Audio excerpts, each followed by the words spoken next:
What's up guys, Ryan here, and today we're talking about the best 4K drone that you can use as a beginner for under 800 bucks. Roll that beautiful bean footage.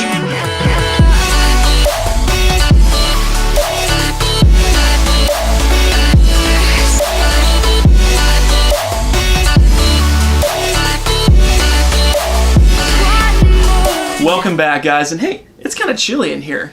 Whew, that's better.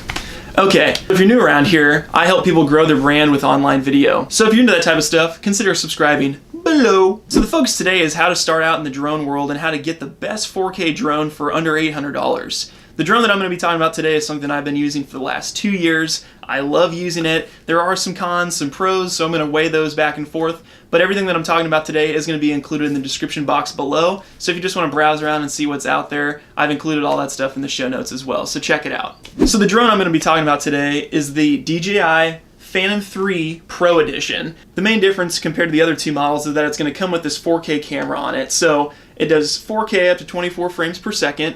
It also does 1080p at 60 frames per second, so there is some versatility with this with slow motion as well. Now, hold on.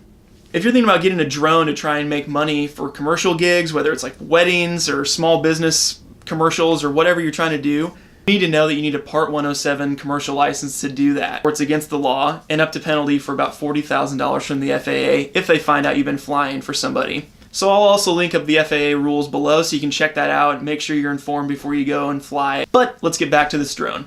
So the pros with this, like I said earlier, the 4K camera is very, very nice. With it being a bigger body, it's going to be a lot more resistant to wind when it's in air. When it's flying around, the wind can push it around, so these smaller drones are struggling with keeping everything stabilized. It also features this little gimbal in here that keeps everything nice and steady, and it's very smooth operation, so if you're doing a slow pan up over something, or if you're doing a slight side-to-side movement, it's going to be very, very smooth, very, very nice. I've had a lot of really great footage shot with this. I picked this up on Black Friday about 2 years ago for about $800 or so.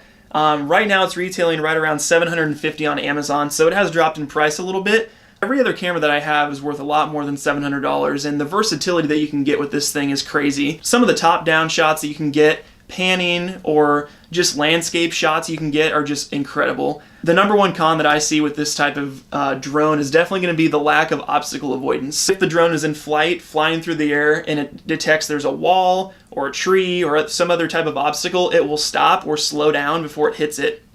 This does not have obstacle avoidance, so if you're negligent in seeing where it's at, you could potentially crash into a tree. So that's something you want to consider. Also, when you're doing manual takeoffs, you need to be careful of dipping it into things. A lot of things can go wrong with these, so you just want to make sure that you get something that's good quality for the best price. Another con is also going to be the size of this thing. If you're going to be into travel or you're trying to get things around in your bag without taking a whole bunch of stuff, I don't know if you noticed this, but this doesn't look like a very good thing to just carry around all day. Hey guys, we gonna go shoot something? You know, it's too big and too bulky. So last Christmas I picked up one of these travel bags, which has been really, really helpful. The actual bag itself is a really good fill-in for this. I took this with me as my carry-on when I went to Florida on my trip with my friends for spring break.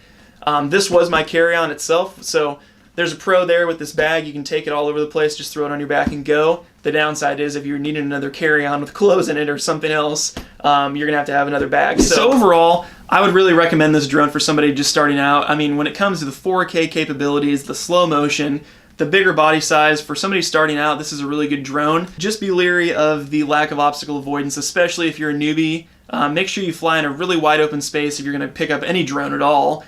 Make sure you understand and learn how to use it before you go and fly it in tight spaces or anything that's going to put stress on you. So like I said earlier, if you want to look at the drone, the bag, or any of the other gear that I use to get the footage that I have gotten in the past, I'm going to link all that stuff up in the description below. And the question of the day today for you guys is, which drone do you use and why? If you're a videographer like myself, or if you're a small business or a hobbyist or whatever it is, make sure to drop a comment below which one you're using or what you want to pick up in the future. Some of the best insight comes from the comment section, so I really do appreciate you guys dropping your insight below. Okay, that about wraps it up for me, guys. Make sure to tune in next week where I'm going to be covering different ways you can monetize your photos and your videos online with different website platforms. My name's Ryan Snaadt, helping you grow your brand with video. We'll see you in the next one. Fly safe out there.